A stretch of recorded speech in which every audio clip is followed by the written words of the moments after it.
Vice-président de la commission mobilisation du congrès constitutif du nouveau parti que projette de créer le président Laurent Gbagbo, notre invité est une ex-figure des Jeunes Patriotes, mouvement proche du FPI qu'il avait intégré après avoir quitté la FESI, la Fédération des étudiants ivoiriens. Il faisait également partie des représentants du Front populaire ivoirien à la commission électorale indépendante en 2010. Il s'y était fait remarquer à travers une scène qui a fait le tour du monde. On en parlera, je l'espère, sans réserve. Rentré d'exil il y a 6 mois, Damana Diapika, c'est sur tous les fronts, aux côtés de son mentor et référent politique Laurent Gbagbo. Comment vont les préparatifs du congrès constitutif de ce parti? Quel sera son positionnement? Quelle lecture fait notre invité de certains sujets d'actualité, notamment la limite d'âge? Que pense-t-il de l'avenir de la Côte d'Ivoire? Autant de questions que nous soumettrons à Damana Diapikas. Damana Diapikas, bonsoir. Bonsoir, M. Darasouba. Merci d'avoir accepté notre invitation. C'est un plaisir pour moi. Avant d'ouvrir cet entretien, je vous propose à vous et à nos téléspectateurs de suivre ce portrait.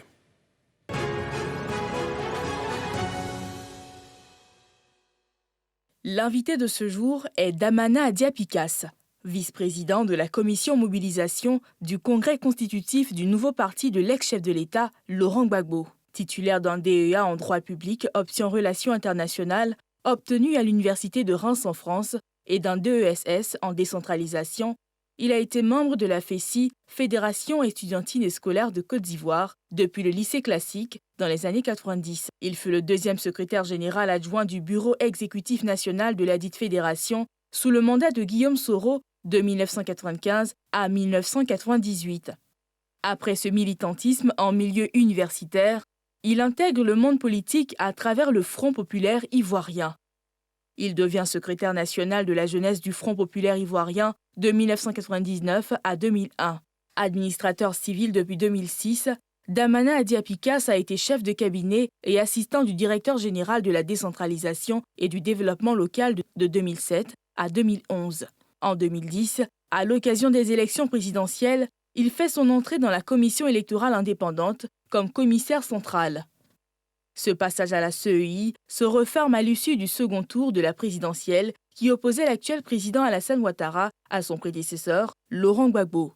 Des désaccords au sein de l'organe en charge des élections vont rendre célèbre l'ex-commissaire qui empêche la publication des résultats. S'ensuit un exil qui durera une dizaine d'années. Quelles sont les grandes lignes du congrès tant attendu? La mobilisation autour de cet événement, sa carrière politique sont des sujets qui seront entre autres abordés sans réserve dans ce Sans réserve. Damana Diapikas, on aura le temps de parler de votre carrière politique. Alors dites-nous aujourd'hui, à 24-48 heures de l'organisation du congrès constitutif du parti du président Laurent Gbagbo, comment les choses évoluent? Merci. Les choses évoluent très très bien. Nous enregistrons même l'arrivée des délégations extérieures dès ce soir. La commission hébergement s'est rendue ce soir à l'aéroport pour accueillir les délégations qui arrivent de l'étranger. Il faut dire que l'hôtel Ivoire est prête à recevoir le congrès. Et toutes nos délégations, tous nos délégués aussi sont en train de converger à l'heure où je vous parle vers Abidjan. Demain, vendredi, nous allons ouvrir le village du congrès à Blocos. Et donc tout se passe bien, tout se passe énormément bien. Damana Diapikas, quelle sera la couleur de ce nouveau parti? Est-ce qu'on va vers la création d'un nouveau parti socialiste? Quelle sera l'idéologie de ce parti politique? Il faut dire que c'est des questions qui seront débattues au Congrès. Voilà. Certes, il y a des commissions qui ont travaillé et qui vont nous donner une matrice, qui vont nous servir de base de débat. Donc, c'est la question de l'idéologie, la question du manifeste, la question des statuts et règlements. Ce sont des questions qui seront débattues au Congrès constitutif. Et donc, nous attendons l'ouverture des débats. À 48 heures de ce congrès, est-ce que votre mentor et référent politique Laurent Gbagbo n'est pas un peu diminué? Quand il quittait la Côte d'Ivoire en 2011, il avait avec lui Simone Yves Gbagbo, Charles Blé Goudet et bien d'autres fidèles. Il y en a beaucoup qui ont sauté du navire. Aujourd'hui, à quelques jours de ce congrès, comment il se sent? Laurent Gbagbo se sent très bien. Il se sent très bien, il ne se sent nullement diminué. Voilà, ni physiquement, ni politiquement. C'est un homme aguerri au combat et qui vient proposer un nouveau projet aux Ivoiriens. Voilà.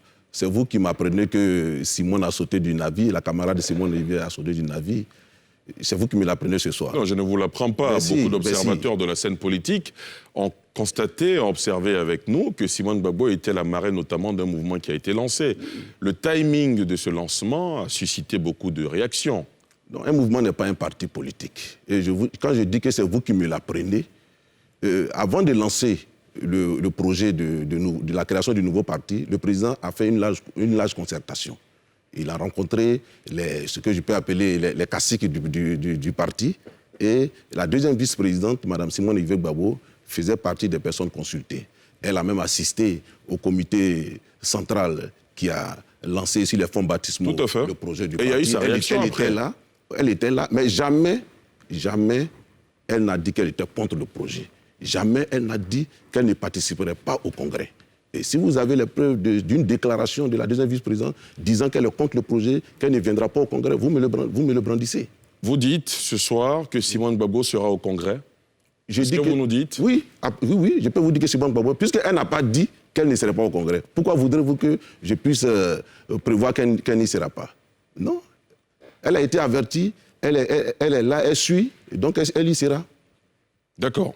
Alors, justement, en parlant de Simone Gbagbo, qu'est-ce que vous retenez de la femme politique?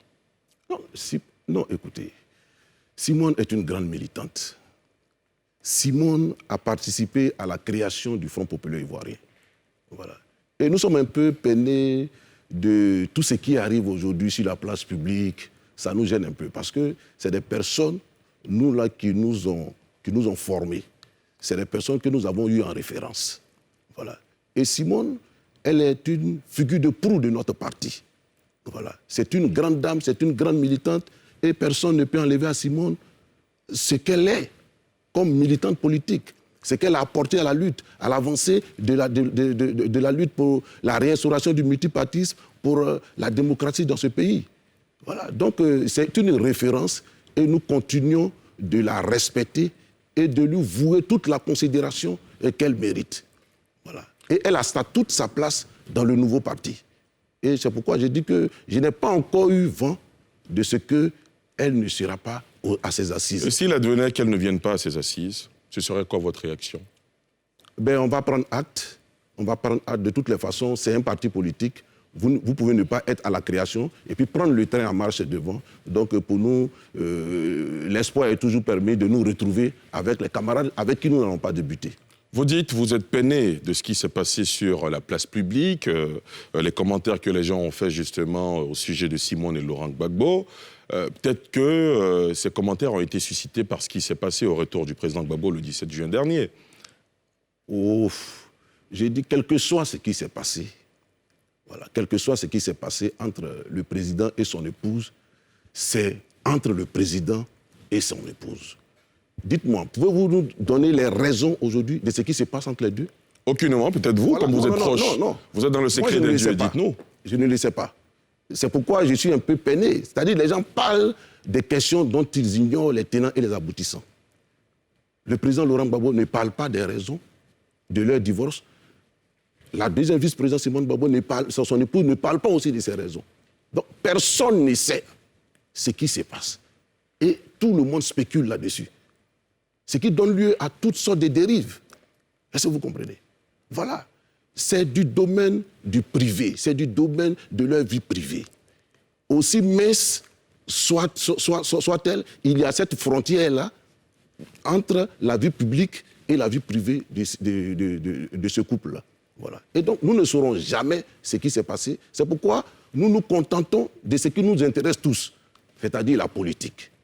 De toutes les façons, c'est un couple qui s'est connu sur le terrain politique avant que l'amour ne survienne. À ce sujet, et si l'amour n'est pas là, la politique peut continuer. Absolument. À ce sujet, justement, vous dites à nos confrères de Jeune Afrique ceci, c'est une affaire strictement privée qui concerne les Gbagbo. Les deux se sont connus dans la politique avant de se mettre en ménage. Si le ménage n'existe plus, la politique, elle continue. Bien sûr. Donc vous estimez que la politique va continuer jusqu'au bout? La politique peut continuer jusqu'au bout. Peut continuer. Peut continuer. Mais doit continuer aussi, d'accord. Je le dis, nous avons besoin de la camarade. Elle a encore de beaux restes. Voilà. Et donc, nous avons besoin qu'elle soit là et qu'elle prenne toute sa place dans le nouveau projet que nous sommes en train de mettre en place. Damana Adja-Picasse, vous avez en commun, en partage, avec Charles Blé Goudé, la Génération, la FESI. Aujourd'hui, Charles Blé Goudé, évidemment, il a été appelé à rejoindre le mouvement du président Laurent Gbagbo. Il dit que tant qu'il n'entre pas en Côte d'Ivoire, il ne peut pas se prononcer sur la question. Quelle lecture faites-vous de sa réaction? Moi, je comprends le camarade, le frère Charles Blé Goudé. Et puis, effectivement, il est dans une situation qui est difficile. Parce que dans le camp du président Laurent Gbagbo, il y en a qui tirent sur lui, qui estiment qu'il devrait rejoindre le parti de son mentor. Non, je dis pour l'instant, moi, je suis solidaire du camarade Blé Goudé, de la galère qu'il traverse. Et je ne m'explique pas encore pourquoi on lui refuse son passeport. Je ne m'explique pas ça. Voilà. C'est un citoyen ivoirien. Il a connu l'épreuve de la CPI. Il en est sorti vainqueur. Il en est sorti gagnant. Et donc, en principe, là, on doit lui redonner son passeport pour qu'il regagne son pays. Mais pourquoi, jusqu'à aujourd'hui, on empêche Charles Blé Goudé de regagner la Côte d'Ivoire? Je n'arrive pas à comprendre ça. Et je suis solidaire de lui. Voilà. Et vraiment, nous prions pour qu'on puisse lui donner son passeport. Et quand il arrivera en Côte d'Ivoire, bon, libre à lui de décider ce qu'il fera. De toute façon, le parti, il est là. S'il veut adhérer, il nous rejoindra. S'il veut faire autre chose, bon, ben, nous en prendrons acte. Mais pour l'instant, moi, je pense qu'il est dans une situation vraiment inconfortable. Voilà. Il a gagné son procès. Et on l'empêche de rentrer dans son pays. Et c'est vraiment quelque chose d'inélégant, quelque chose d'inacceptable. Un autre homme politique avec qui vous avez en partage aussi la Génération, c'est Guillaume Soro, qui est aujourd'hui dans l'opposition ivoirienne. Est-ce que le futur parti du président Laurent Gbagbo aura une alliance avec Guillaume Soro notamment? Les questions d'alliance sont des questions qui s'étudient. Voilà, qui s'étudient. Et donc, je crois que chemin faisant, s'il arrive qu'on a besoin de rentrer dans une alliance avec le parti de Guillaume Soro, on avisera. De toute façon, les questions d'alliance sont des questions extrêmement importantes qui sont décidées à un certain niveau du parti. Voilà, notamment en ce qui nous concerne, c'est au comité central que nous discutons des questions d'alliance. Et si l'occasion se présente, on avisera. Damana Picasse, avant d'aller un peu plus loin, quand on évoque les noms Guillaume Soro et Charles Blé Goudé, vous avez partagé beaucoup de choses. Oui, bien sûr. Depuis 30 années, vous avez fait la FESI ensemble, vous avez été numéro 2 de la FESI à une certaine époque. Numéro 3. Numéro 3 de la FESI à une certaine époque. Qu'est-ce que vous retenez de ces deux noms quand on les prononce aujourd'hui? Ben, Guillaume Soro, Charles Blé Goudé, on a été de très bons amis. À l'époque, vous envisagiez déjà être au niveau où vous êtes aujourd'hui? Non. Sur la scène politique? Non. Non, moi, je n'ai jamais même envisagé me retrouver à la tête de la jeunesse du Front populaire ivoirien lorsque nous sortions de la FESI en 98. Voilà, comme quoi c'est le destin de l'homme lui impose des choses. Il se raconte dans les coulisses que c'est Guillaume Soro qui vous a président au président Laurent Gbagbo. Vrai ou faux, sans réserve? C'est pas tout à fait vrai. Comment ça s'est passé? Expliquez-nous. Non, c'est-à-dire que lors de la fin de notre mandat, en 98, dans l'imagerie populaire de toute la FESI, je devrais succéder à Soro Guillaume. Voilà. J'étais préparé pour ça. Nous étions à 2 ans des élections générales de 2000 et dans le parti, voilà, dans le parti, le président cherchait un jeune capable de conduire la jeunesse du parti aux élections. C'est ainsi que nos encadreurs de l'époque, voilà, ceux qui nous prodiguaient la formation politique et syndicale, notamment le camarade Kone Boubaka et le camarade Etienne Mouakon, ont dit au président qu'ils avaient un jeune capable d'assumer cette responsabilité. C'est ainsi qu'ils sont venus me voir pour dire que je suis un militant du FPI. Voilà, ils sont venus me voir pour dire que bon, le parti a besoin de toi. Il faut que tu viennes pour assumer les premières responsabilités au niveau de la jeunesse. Je lui ai répondu que je suis préparé à succéder à Guillaume Soro. Et donc, je pense qu'il serait plus avantageux pour le parti que je prenne la FESI. Voilà, comme ça, on saura comment manœuvrer avec toute cette masse estudiantine et scolaire. Voilà. Mais ils ont dit non, que c'était une recommandation, il fallait que je revienne dans le parti. C'est ainsi que j'ai mis fin à mes prétentions au niveau de la FESI. Et puis, je suis donc allé réintégrer ma famille politique. J'ai été candidat aux élections de la jeunesse du Front populaire en 1999. Je les ai remportées et c'est ainsi que je suis devenu le premier responsable de la jeunesse du Front populaire ivoirien. Et nous nous sommes organisés, nous nous sommes préparés. En tout cas, le challenge me convenait. Organiser la jeunesse pour aller à la conquête du pouvoir d'État, ça me convenait. D'autant plus que, on avait aussi fait notre temps à la FECI. On avait fait notre temps à la FECI. Et donc, vous savez, vous n'avez pas forcément besoin d'être le premier responsable d'une organisation pour en impacter l'histoire ou bien l'existence. Voilà. Donc, on était une génération. Voilà, on avait fait notre temps à la FECI. On a pris une FECI qui était dissoute. Voilà. On a hérité d'une FECI dissoute et on a légué à nos successeurs une FECI réhabilitée. À tous, on vous reproche d'avoir introduit la violence dans la gestion des affaires estudiantines. Comment vous vous défendez? Parce que dans beaucoup d'esprits, cette image demeure. Damana Picasse. Non, il n'y a pas... Non, les gens parlent de la violence sans trop savoir ce qui s'est passé. Vous savez, la FECI est une organisation qui a été violentée elle-même. Voilà, violentée elle-même. Donc qui a répondu avec la violence. Oui, c'est-à-dire à un certain moment, on a été obligé d'adopter notre attitude au comportement du gouvernement qui nous martyrisait. Vous avez vu suivre avec tout le monde la descente des militaires à la cité universitaire de Yopougon. Les 17-18 mai 1991, les étudiants étaient endormis et on a envoyé l'élite de l'armée, la FIRPAC, la force d'intervention rapide des paracommandos. Ce n'est pas le rôle d'une armée de descendre dans un campus. Il y a la police, il y a la gendarmerie. Et ils ont envoyé cette violence brutale, voilà, qui a agressé les étudiants sous le fallacieux prétexte qu'ils étaient trop bruyants. Donc vous pratiquiez à l'époque la légitime défense. Et donc, je vous le dis, de 90 jusqu'en 2000, le gouvernement n'a cessé chaque année d'opérer des descentes dans les campus, d'opérer des descentes à l'université. Et ça fait que nous avons développé un réflexe d'autodéfense, un réflexe de survie. Voilà. Ce qui a pu faire croire qu'on était violent, mais non. C'est le gouvernement qui nous a imposé la violence et qui a justifié notre réaction. Damana Diapikas, vous évoquiez tout à l'heure votre avènement à la tête des jeunes du FPI. Dans les années 2000, justement, où vous accédez à la tête des jeunes du FPI, la gauche ivoirienne, avec à la tête Laurent Gbagbo évidemment, introduit dans la Constitution, une fois que ce dernier accède à la magistrature suprême, introduit dans la Constitution une limite d'âge, justement pour que les candidats à la présidence de la République restent jeunes et frais, on va dire ça comme ça.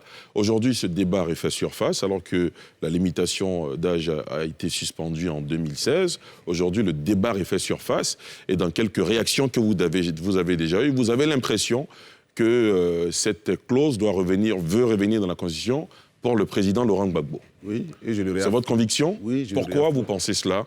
Oui, bon. Alors que cette clause exclurait et Laurent Gbagbo, et Alassane Ouattara, et Henri Konan Bédié et bien d'autres. Il n'y a pas de préjudice. Il n'y a pas de préjudice pour M. Ouattara. Il n'y a pas de préjudice. Pourquoi il n'y a pas de préjudice? Je vais vous le dire. Expliquez-nous. Je vais vous le dire. M. Ouattara a eu à faire 2 mandats à la tête de l'État de Côte d'Ivoire, sans embâche, tranquillement. Personne n'est venu le déranger. Il est même en train de faire un 3e mandat, qu'on peut appeler dans notre jargon un guassou. Est-ce que vous comprenez? Voilà. Donc, pour un tel monsieur qui a fini de faire, comment on appelle ça, ces 2 mandats, voilà, il fait un 3e mandat que toute la communauté internationale et la communauté nationale jugent d'illégal, d'anticonstitutionnel. Quel préjudice subit ce monsieur quand on lui dit « Non, monsieur, pour vous, ça suffit, allez-y à la retraite ». Quel préjudice subit? Il a déjà fait 2 plus un bonus. Il n'a pas de préjudice. Par contre, à l'encontre de M. Laurent Gbagbo, il peut vous répondre sur le cas de M. Ouattara, il peut vous répondre qu'il a le droit, parce que selon lui et ses partisans, il a le droit de faire un nouveau mandat en 2025. Non. Poursuivez. Voilà. Par contre, pour M. Laurent Gbagbo, oui, il y a un grave préjudice. Le président Gbagbo Laurent est parvenu au pouvoir en 2000. Il n'a même pas eu le temps de prendre ses quartiers à la présidence qu'on lui a apporté une rébellion. Les 17-18 septembre 2002. Cette rébellion a fait qu'il n'a pas pu mettre en application son programme. Il n'a pas pu appliquer son programme. Voilà. Le programme de la refondation a été suspendu. Et on a créé un gouvernement d'union nationale où tous les opposants sont venus, y compris les groupes armés. Cela a duré 10 ans. On a cru qu'au sorti des élections de 2000, les choses allaient très bien se passer. Malheureusement, il y a eu une crise post-électorale très grave. Le président Laurent Gbagbo a été arrêté, déporté à La Haye. Il y a passé 10 années. Il est acquitté, il revient dans son pays. Voilà. Il revient auréolé de cet acquittement, de cette victoire. Voilà.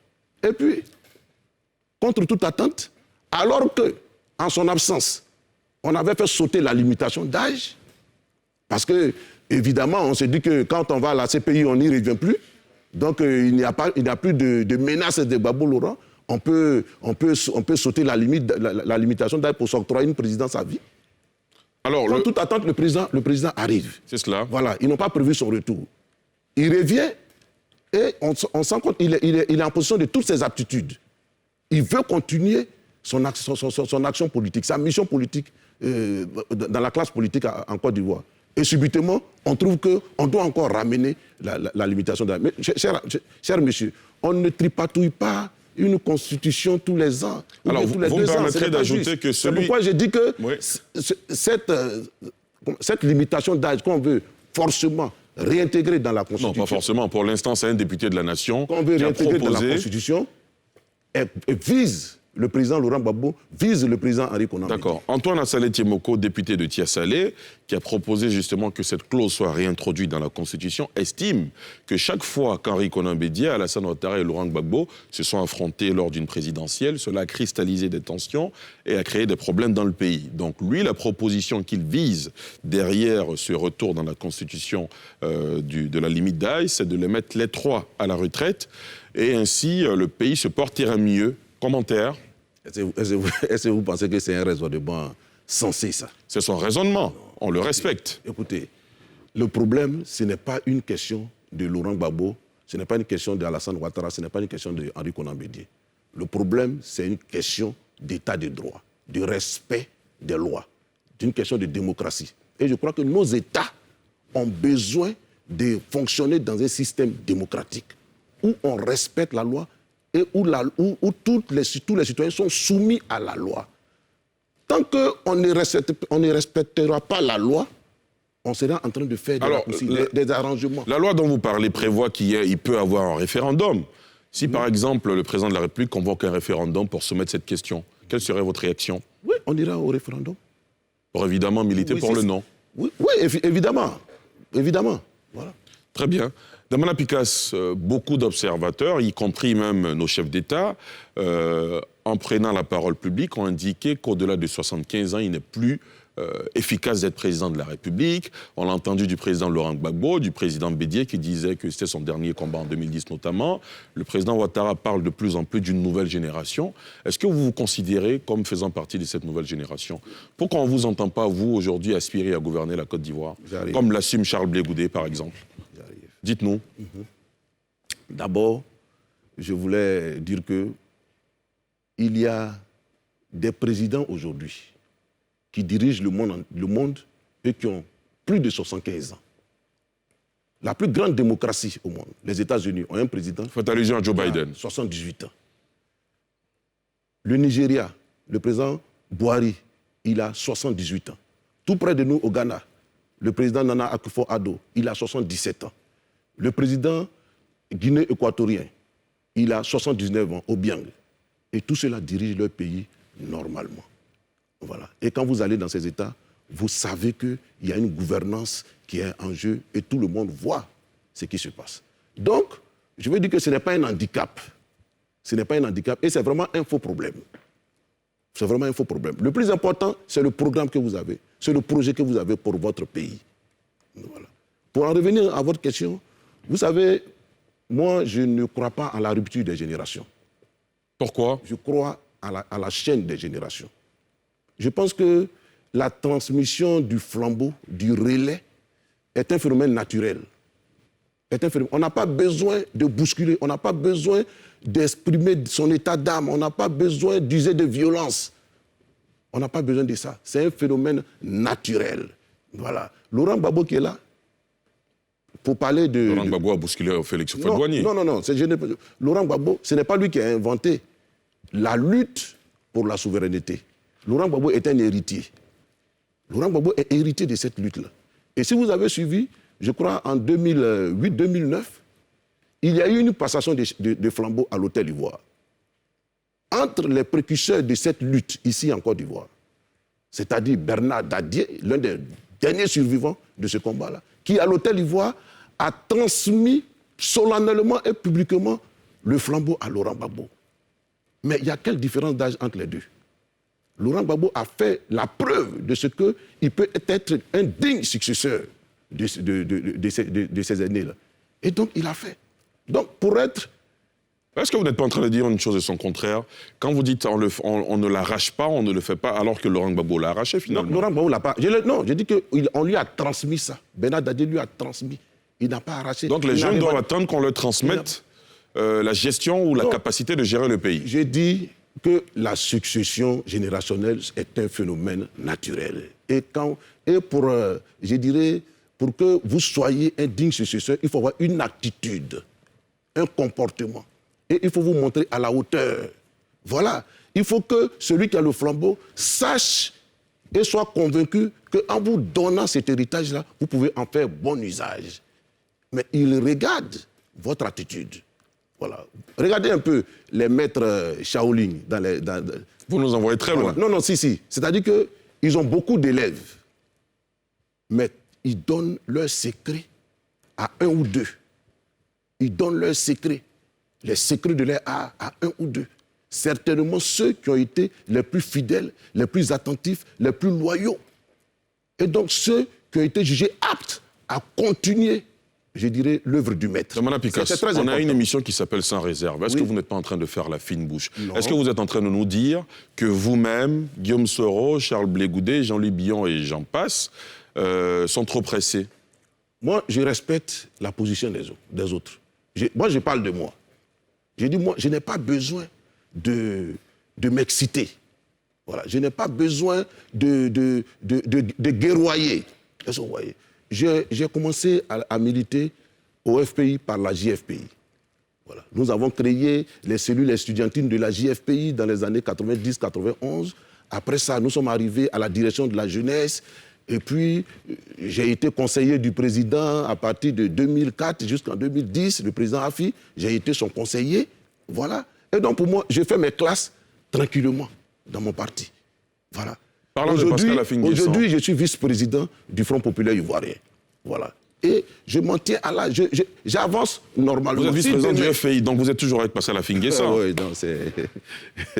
D'accord, c'est une parenthèse. Voilà, c'est une parenthèse. C'est cela. Ce que je voulais dire, c'est qu'on avance normalement. Et s'il plaît à Dieu qu'on continue de progresser, ce serait tant mieux. Mais vous ne vous fermez pas une idée de diriger un jour la Côte d'Ivoire?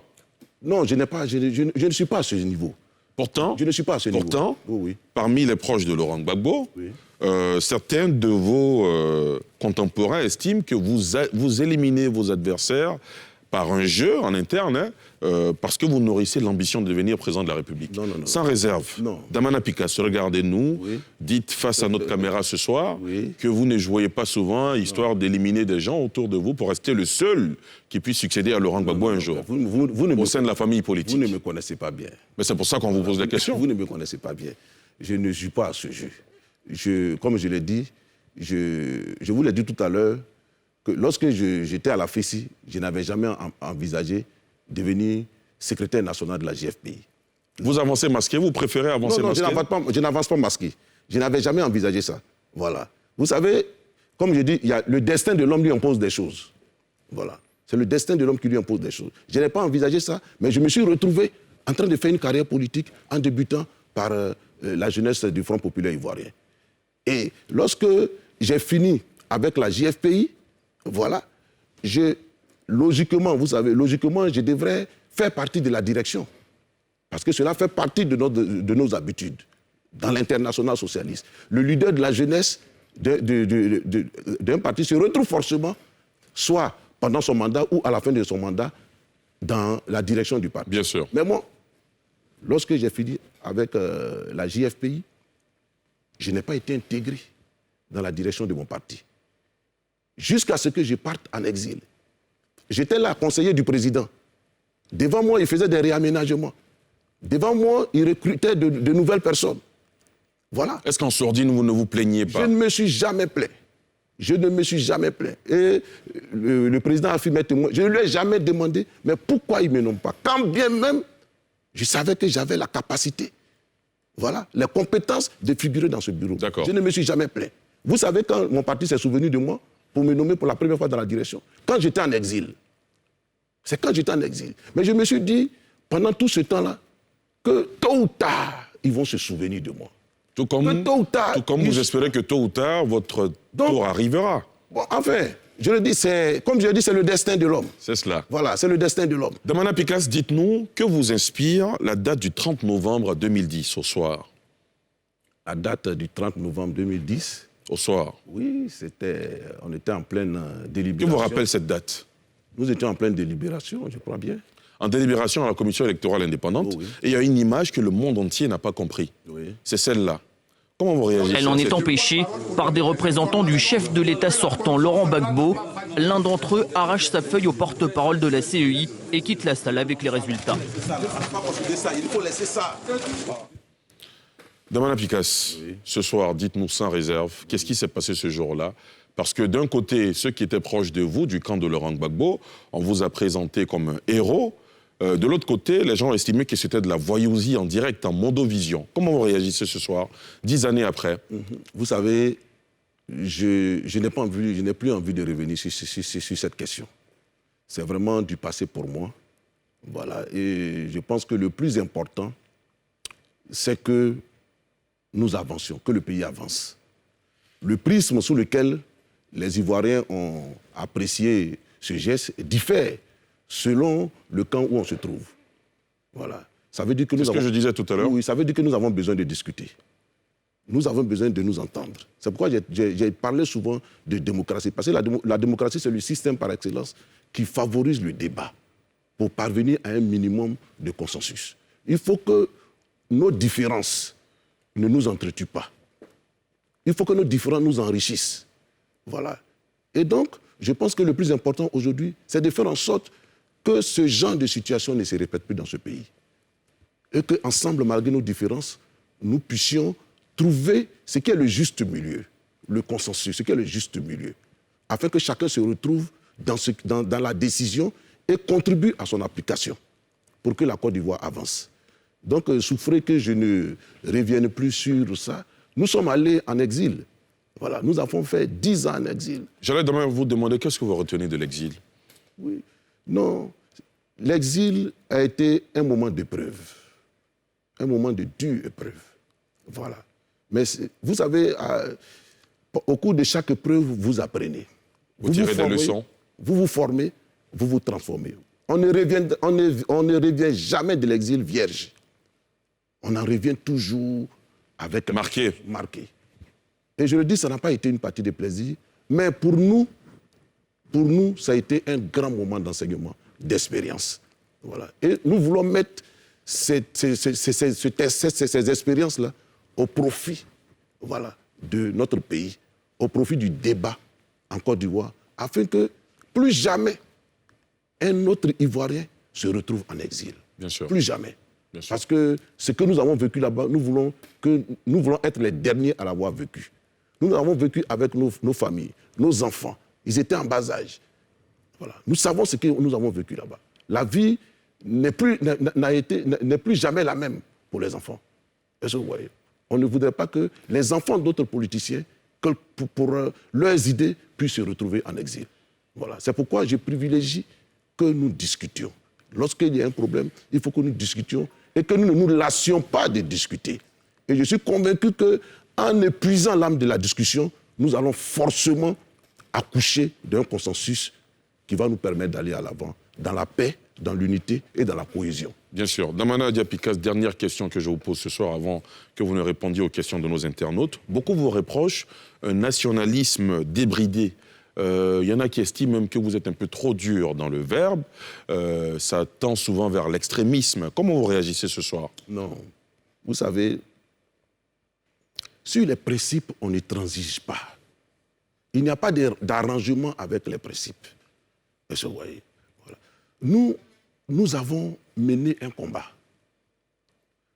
Le président Laurent Gbagbo, à l'issue de ce combat-là, est arrivé au pouvoir tranquillement. Voilà. Sans avoir versé le sang de qui que ce soit. Tout le monde a vu la marche et la progression du président Laurent Gbagbo vers la prise du pouvoir. Nous avons été agressés. Le régime de la refondation a été attaqué. Nous nous sommes défendus. Voilà. Nous nous sommes défendus. Mais en nous défendant, ce n'était pas pour, je dirais, nous régner. En faisant les choses, comment on appelle ça, des concessions, ce n'était pas pour nous régner. Ce n'était pas pour offrir la Côte d'Ivoire sur un plateau d'or à nos ennemis. Et je le dis, donc, sur les questions de principe, moi, je ne fais pas d'arrangement. Voilà. Je ne fais pas d'arrangement sur les questions de principe. Et nous avons mené un combat. Il fallait rester soudés, solidaires, unis jusqu'au bout, autour de notre chef, autour du président. Et c'est ce que nous avons fait. Il y a eu beaucoup de tentatives. Tentatives de corruption, tentatives d'achat de conscience. Ça vous est arrivé? Oui, tentatives d'achat de conscience. Il y a eu des menaces. Voilà. On nous a pourchassés jusqu'en exil pour nous arrêter. Mais nous sommes restés fermes. Cela ne nous a pas ébranlés. Voilà. Nous avons même subi l'humiliation de l'arrestation. Voilà. Mais un homme, c'est celui qui est prêt à mourir pour ses idées, pour ses principes.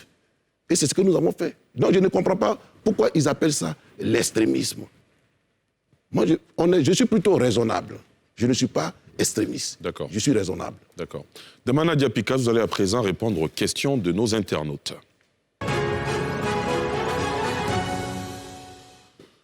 La première question, avec le concours de la réalisation, nous vient de Moshe Sissé qui dit: que reprochez-vous à Afin N'Guessan, le président légalement reconnu du FPI? Rapidement. Oh, je pense que... Parce qu'à Afin N'Guessan, dont vous avez été le conseiller. Oui.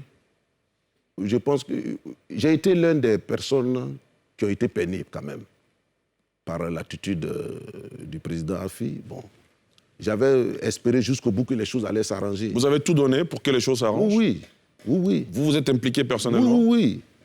On a tout donné pour que les choses s'arrangent parce que, vous savez, le président Laurent Gbagbo a beaucoup d'affection pour Afi.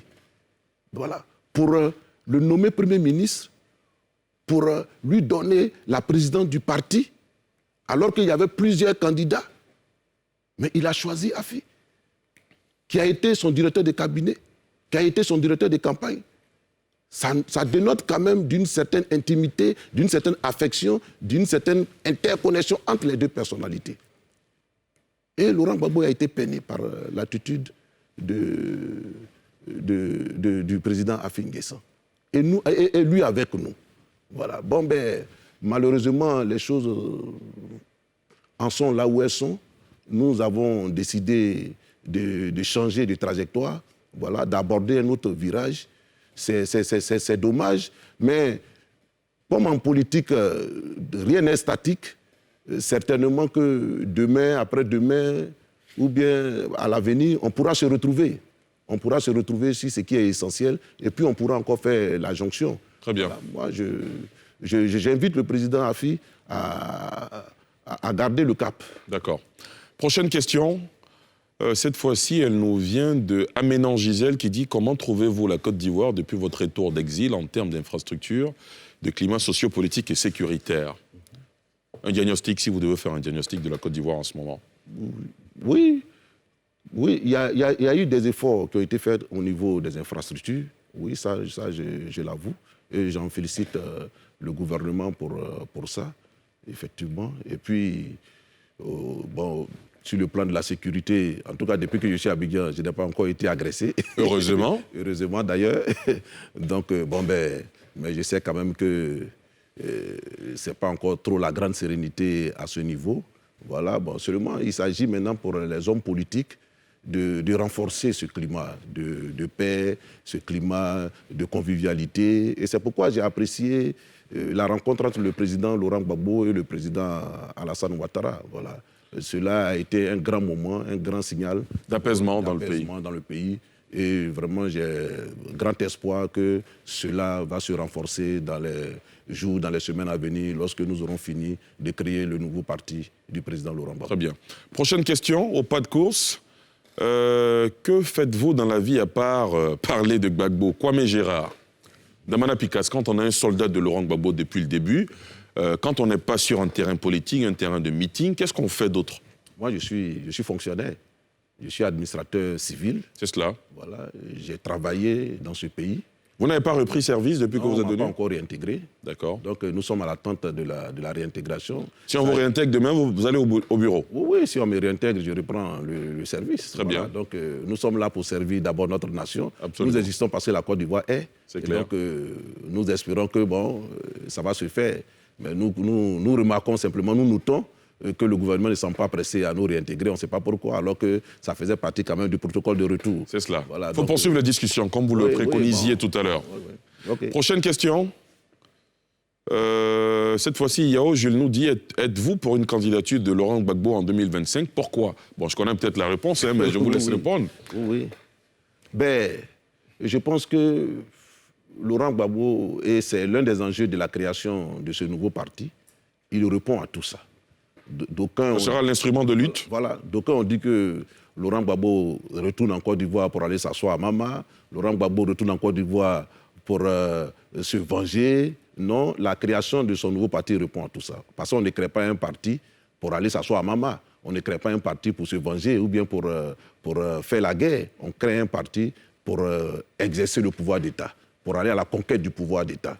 Et donc le président Laurent Gbagbo est revenu d'exil, plutôt de prison, auréolé de son acquittement, de sa victoire. Voilà, il a toutes ses aptitudes et je pense qu'il a un grand projet pour la Côte d'Ivoire, il a un grand projet pour l'Afrique et je vous invite au Congrès, il va déballer ce projet, il va parler à l'Afrique, il va parler à la Côte d'Ivoire, il va parler au monde entier et je pense que c'est quelqu'un qui a encore quelque chose à donner à ce pays, quelque chose à donner à ce pays. Et moi, en toute honnêteté, je suis prêt à l'accompagner dans cette autre aventure en 2025. Très bien. Dernière question. Elle nous vient cette fois-ci de Fulbert Nguessan qui dit « N'aviez-vous pas d'autre recours à part déchirer les résultats des élections en 2010 ?» Bon, on en a déjà parlé, mais si vous voulez commenter. Non, c'est du passé. D'accord. C'est du passé. D'accord. C'est vraiment du passé. Et je prie pour notre pays afin que tout ce qui a présidé, tout ce qui a occasionné ce spectacle-là ne se reproduise plus. Vivement. Vivement. Parce que ce spectacle, c'est la conséquence de certaines pratiques que forcément tout le monde n'a pas vues. C'est cela. Donc tout le monde n'est pas informé. Voilà. Donc nous ne vous disons pas que ce qui a présidé à ces événements-là se répète. Voilà. Et que nous partions de l'avant.